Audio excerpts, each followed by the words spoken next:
Welcome back, fellow shop rats. Today we're back on the Stitches Challenger, and we're not going to do a lot of big things today, but we are going to do a few little things, mostly focusing on this fender.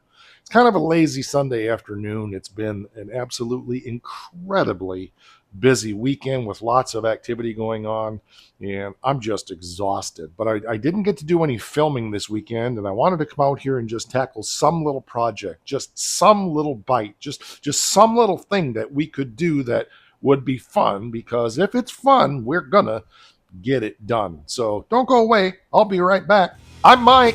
This is My Cars Shop. We've been gaining a ton of new subscribers here on the channel again, and I like to go back and just readdress the philosophy of the My Car Shop channel. First of all, it's My Car Shop, or if you know my name, it's Mike R's Shop. My last name begins with the letter R, and my wife invented that title. Oh, good Lord. Almost 40 years ago now, when we were first married, and I was considering opening my own auto repair facility back in those days. Anyway, that's where the name comes from, My Car Shop. But the philosophy here is spend the day with me here in the shop. And some days we tackle big projects and we'll put in 12 or 14 hours like I need to do over there on the $500 paint job on that pickup that I need to get finished up here soon.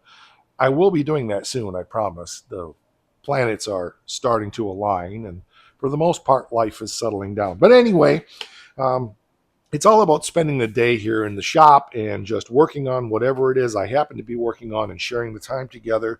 I know the majority of you love spending time here in the shop with me, and I certainly love having you here. So, well, come on, let's dig into the Challenger. I think the first place to start is by taking this side marker light off and taking a good look at that. Part of the process on doing a car like this is just evaluating what you got and what do you need to get. And, well, it's important to know. I have a whole box of lights. This fender was hit here, but I think this light didn't get bent, so I think we're going to be okay. Um, so we just want to take a look at it, and it's got primer on it, which is from some previous Dodge owner.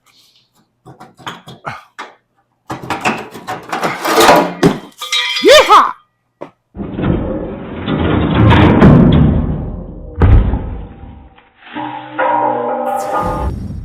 Besides this car being absolutely rusted into the ground and having the roof crushed and everything that was wrong with it, this car was also pretty well stripped of all of its major components and most of its minor components. Oop, this little marker light lens is busted, but it is usable.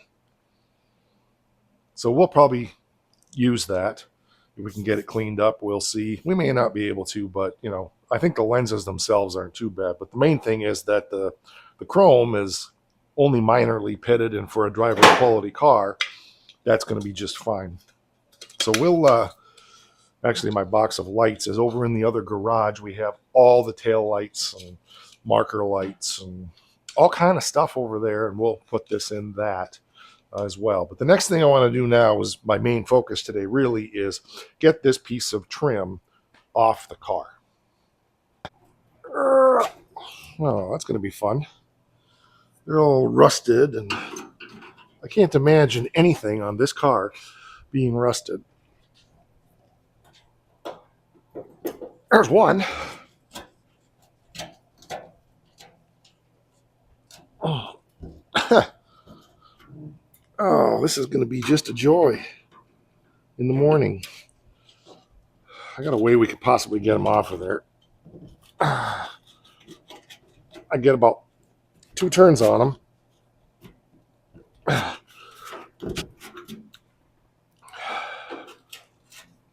If that. And I'm using my high dollar expensive snap-on screwdriver. It'd be nice if I could get one of them out.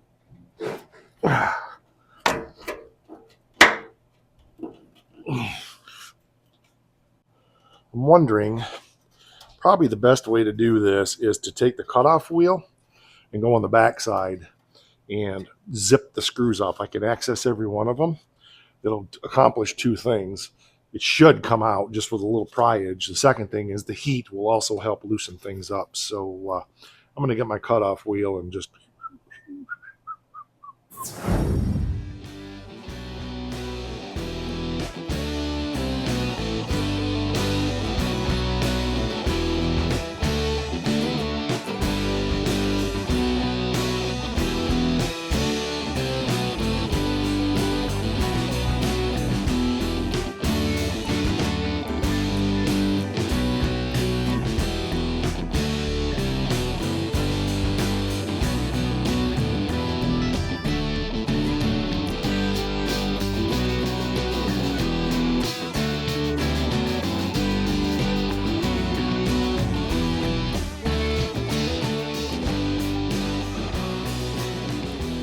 I'll be right up front and say this could be a raving success or it might be an epic failure, and I don't mind sharing the failure.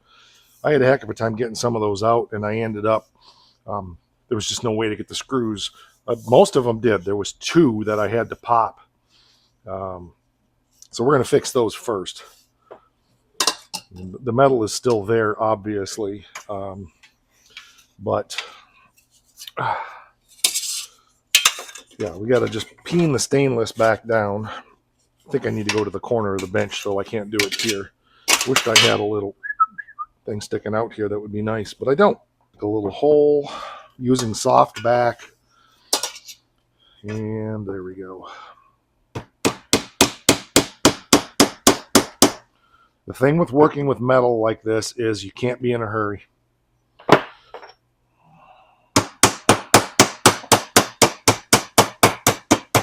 Always work your metal back the direction you want it to go.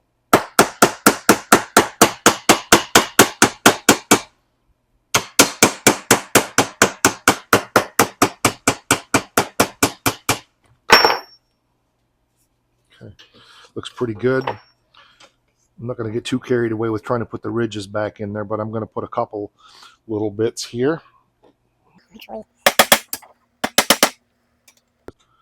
I'll show you the next one before we start on it. I'll show you what it's like when it's done.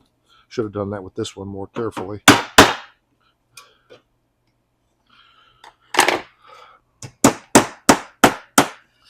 Okay, that would be adequate right there. So that looks pretty good, actually.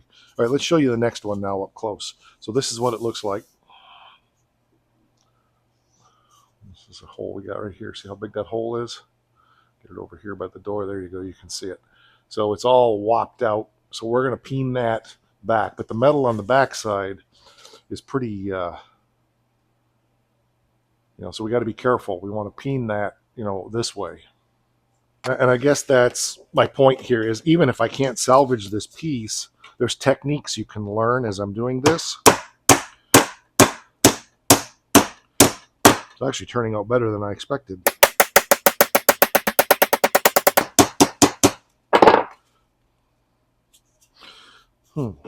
Not bad. There's one little piece of metal there that's kind of wonked out a little bit. I don't know if I can fix that or not, but let's keep going with it. Got crap in my way.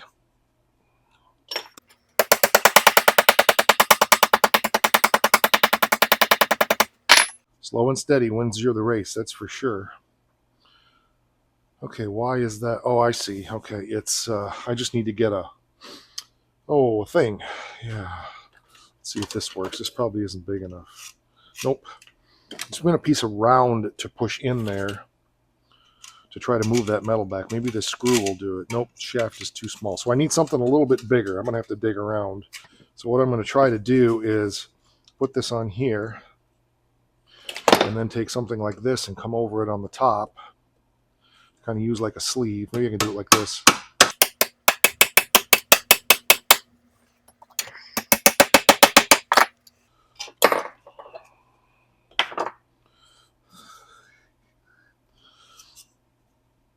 One burr. I don't know why it's like that. Can't figure it out.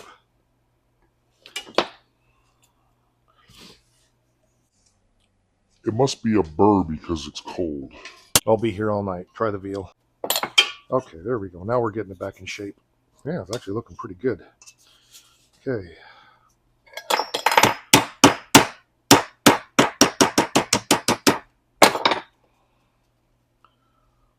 Got one more to do over here. Get that one done right away. But let me show you this one up close and personal.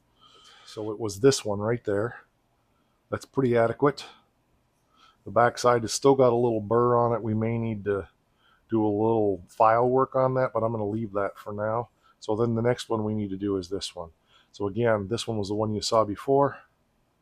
That will definitely hold a trim screw, no problem. So that'll work.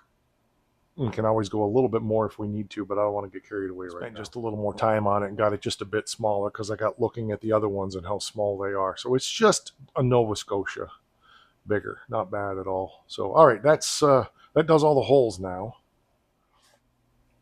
The next part of this is going to be trying to straighten out this mangled end.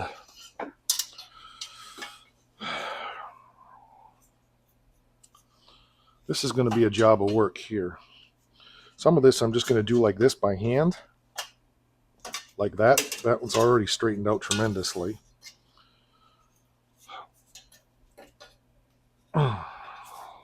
This part in here is going to be a pot licker. It's hit hard. So we have two ways to come at this. It's got a hard crease here and a soft bend here. And I think I'm going to start under the soft bend and work my way up towards the soft crease. And I think the way to do that, I'm going to have to try some different things here. Fortunately, this trim is fairly flexible.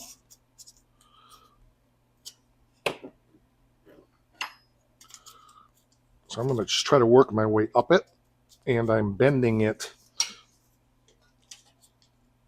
like this as I'm going. That helps relieve that. See what I mean? So I'm bending this back into shape, and I'll get the one from the other fender to check our contour.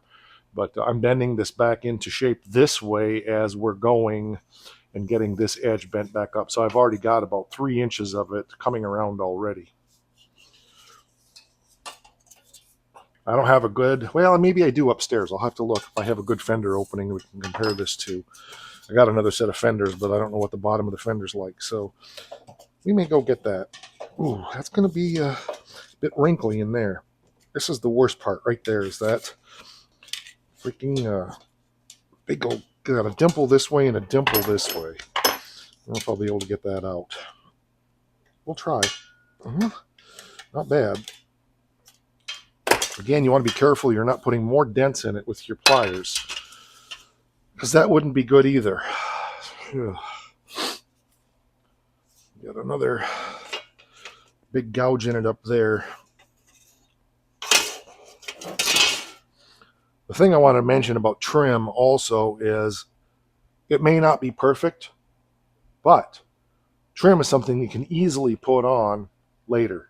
So you don't necessarily have to have everything perfect, especially when the trim is fairly flexible. And this is OE stuff. I'm sure that the aftermarket stuff is even worse. So you have some room for forgiveness, is what I'm saying there, and you can get that somewhat respectable and get it to where it's, I mean, it's almost coming into shape already. So obviously I got some work in here. I got to do some dolly work, but our main thing is we got 3 creases. This one here, which I don't know if I'm going to be able to get out. I think I will. This one here, and then a big deep dent there. This is the one that concerns me the most. But the more I work at it, the better it's getting. So, yeah, I'm going to keep working at this, and I'm also going to run upstairs and see if my passenger side front fender has a good wheel opening that we can use as a guide for fixing this, because that will help us if we have to. Fender bottom here isn't great either, but it'll be given, it's good enough to give us a ballpark idea on how this should line up. So that'll be good.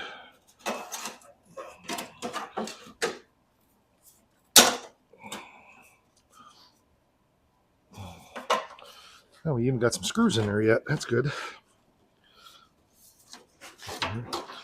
See, we're not bad. We're only off about 1 inch, so some of you are asking maybe why I'm not using this pair of fenders on the car. This fender weighs 3 times that one. Now, I know that one's pretty thin from surface rust, but this thing is literally, I think it's got Bondo in it 1 inch thick. I mean, this thing, it takes 2 men and a boy to bring this down from upstairs. So, all right, so what I want to do is just continue working on this. Take this back over to the bench. We'll be running back and forth checking things, but I think we're not bad.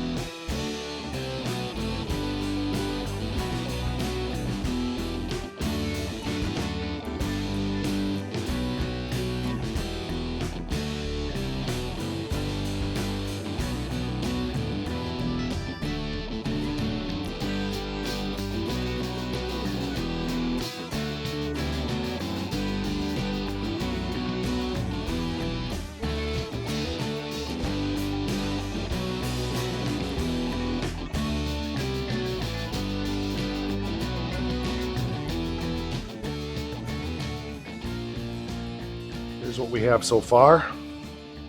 Didn't see that dent there, so we got to try to deal with that one too. We've got one dent here yet I haven't dealt with. We got a little whoop in there. We'll get that out of here in just a minute. It's fitting around good. Now, obviously, we still got some work to do here, but we're getting there. So I'm going to work on this a little bit in here while it's on the car, or on the fender, I should say. And probably what I'll end up doing on this is using part of the back of this fender. I'm still going to have to make some of it, but maybe I can use part of this to fix what's mangled up on that car, or we'll just fabricate it by hand. But anyway, that's not what this is about. So I think I want to start up here and get that one out, and we'll do a little work. I don't really want to do too much here yet until we try to fix this edge. That is going to be a pain.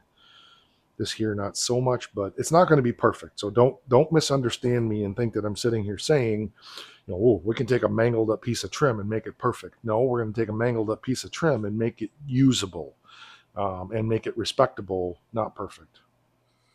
I think we'll start with a soft face hammer to try to knock this up. I wished I had some better faces for this, but I don't, and I've never bothered looking for them. I've only had these since I graduated high school, so 17 years old.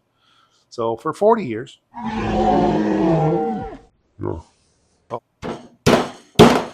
Oh, that just knocked right in. Wow, that was amazing. I wished I'd have had a close-up on that for you. That just fell right into place. Got a little bit out here. Same thing. That just fell right into place.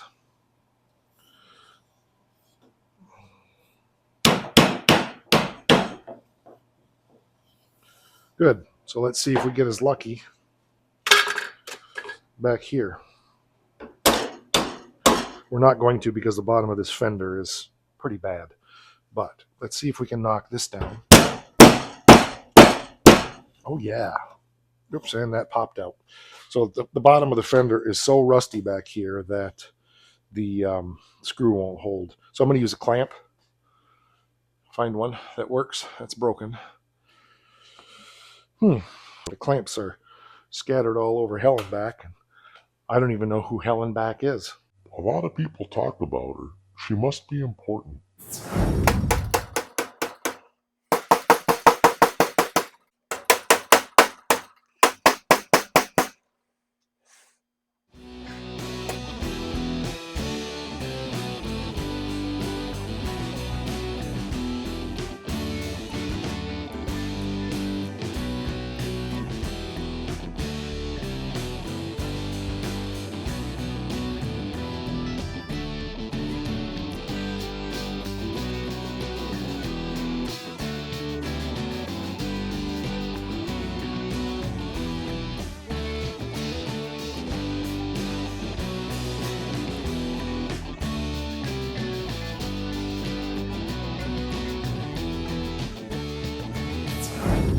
Pretty good now.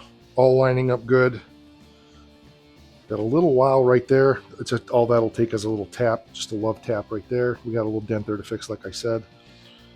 Got to fix that one, which I don't honestly know if I'm going to be able to fix. Dishonestly, I'll fix it fine, but honestly, I don't know if I'll be able to fix it. Yeah, looks good. Looks good here. So this edge was in. There was bubbled out, and I knocked it back in. It's pretty close. I need to do a little more work there. And then our flat spot is kind of gone in here, so I need to work on that a little bit. But we're getting closer, so we're approaching a driver quality piece of trim for sure. I see that we go a little bit there. I think if we knock this in, because it's stretched a little in here, I think if we knock that a little bit, we should be okay.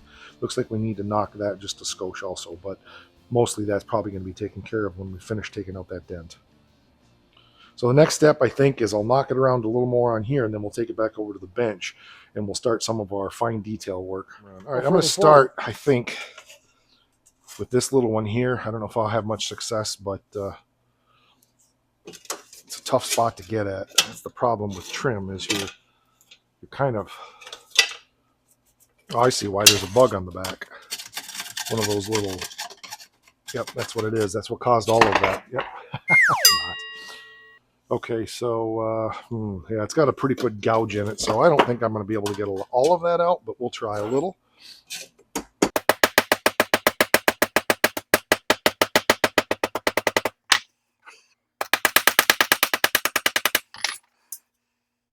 Yeah, that's about as good as we're going to get. It's going to have a gouge in it. Let's go back up to this one. This one here, I'm almost feeling a little hopeful about.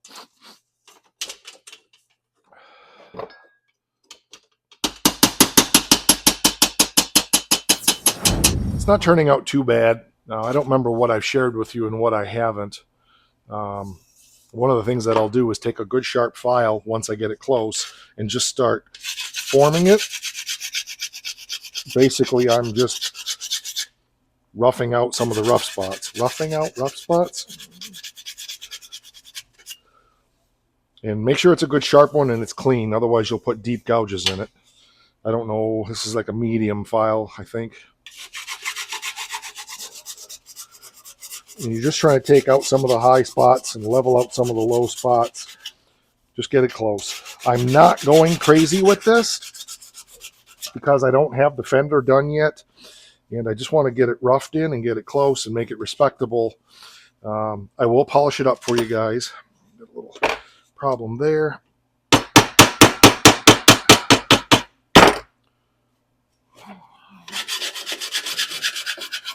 Okay.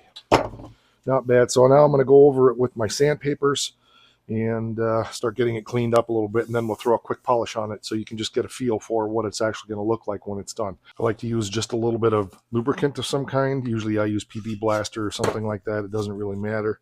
I'm starting out with 240, and then we're going to go up to 400, I think it is.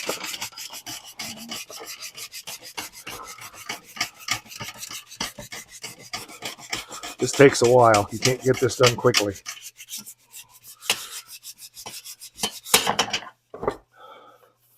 So we're getting our file scratches out. That's the point of this one.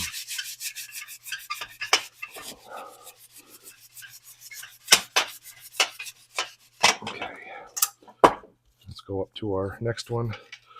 I think this is 320 maybe.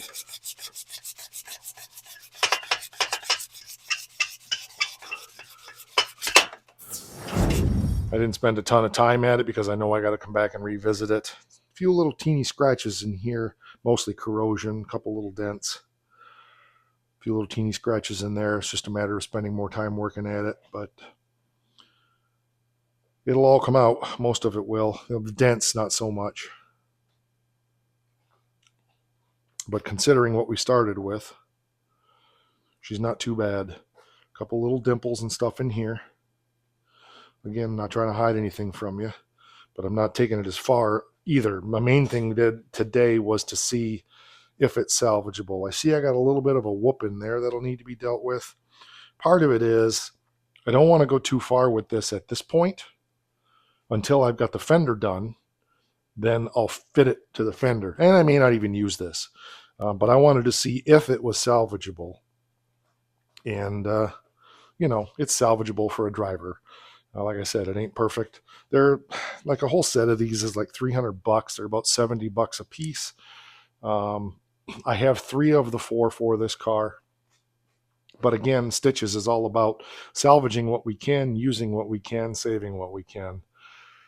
So when we get to that point down the road, we can use this one if we want. Looks like I didn't tighten it down enough when I put it on. It's not bent. It's just not tight. These things bolt on, right? So you can always throw a piece of fender trim on later. It's not a big deal.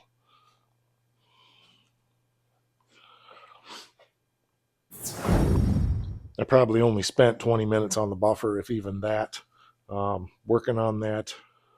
And I know I can take it further. Now, the whole point here was to work out the bending and so forth. And if you want to see detailed trim work, there's some on stitches on some other pieces, as well as a bunch on the 69 Charger where we go all the way. I'll be circling back around to this for sure. But for now, it was just a test to see, is it salvageable at all, or should I be looking for one? Now, if I run across a super deal on one for 10 bucks somewhere, obviously I'm going to pick that up if it's in better shape than this. But I can take this further, and we can go further forward, Father. Go further forward. Father. Just to bring the video full circle, it's back on the car. This fender is obviously bent in here, so things aren't lining up exactly right there. But I'm sure it's the fender because the other one looks good. And it fits nice around there now. Again, a few imperfections, but driver quality stuff. You see what I'm saying? Whole lot better than it was. Obviously, I can't bolt it onto the fender down there because it doesn't exist. But for something that's been roughed in to see whether or not it's usable, I think that's a very respectable piece that we have there. So we'll put that over on the hook on the wall over there with all the rest of the trim, except for the one that's still back here for some reason, which I don't know why. So we'll get those put up out of the way where they're not going to get damaged, and that'll be good. Some people would say, why did you spend an afternoon doing that when you can buy that piece for 70 bucks? Because I could. But here's the thing, the techniques and the things that I demonstrate here, yeah, maybe you can buy this piece of trim for a 70 Dodge Challenger, but can you buy it for a 57 DeSoto station wagon? I don't know. So there's a lot of cars out there that people are restoring that you can't even find the stuff used, and you have a piece that's got some damage. You may be able to make it pretty respectable and usable just by spending the time and applying the techniques that we shared here today, as well as on the other episodes about stainless trim. So that's going to do it for this one. I'm really tickled with the way that came out. It looks pretty good. I know there's more to do to it, but for today, that was fun. And as long as we make it fun, it'll always get done. As long as we make it fun, it'll always get done. So keep that in mind. And don't forget, like, subscribe, share, tell your friends, tell your enemies. I'll tell anybody. I don't care. Let's see if we can get more people gathered up here in the shop. I appreciate you being here. We will catch you on the next one. And don't forget, rock! A 50 to 7 Sodos Disto. A 50 to 7 Sodos Disto. 50 to 7 Sodos.